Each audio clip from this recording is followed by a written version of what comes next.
Class 8 থেকে আরম্ভ করে উপর কাজের সিলেবিনেস আছে, স্টুডেন্টস মেয়েদের জন্য কাজ আছে, এখন মেয়েরাও আছে মেয়ের তো এই সেখানে কাজ করে তুমি লাইফ ওই যে বললাম পয়সা লাগবে, একটাই সমস্যা সেখানে তোমাকে সবসময় বাড়িতে একটু দূরে থাকতে হবে। সমস্যা একটাই, এখানে যারা কাজ করে তারা বাড়িতে যায়, ছেলে পিলে মাটা আছে সবার সঙ্গে থাকে, ওদের কিন্তু একটু মায়ের থেকে দূরে থাকবে, আর কোনো সমস্যা না।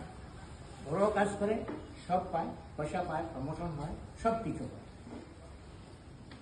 এটার জন্য অনেকে মনে কেন যাবো নৌবাহিনী, বিমান বাহিনী, এয়ারফোর্সে, বিএসএফে যাবো কেন, আমার নিজের চাকরি হবে, এইটা চাকরির চেয়ে এটা তো অনেক ভালো। এটার চাকরি তোমাকে দেবেটা কোথায়, তোমাদের চাকরির কোনো জায়গায় নেই। আমি বলবো যে আমি শিক্ষকতা করি, সবাই চায়, কিন্তু কটা শিক্ষক দেবে? গভর্নমেন্ট তো প্রবলেম আছে। তাহলে এই দেশের জন্য বলতে কি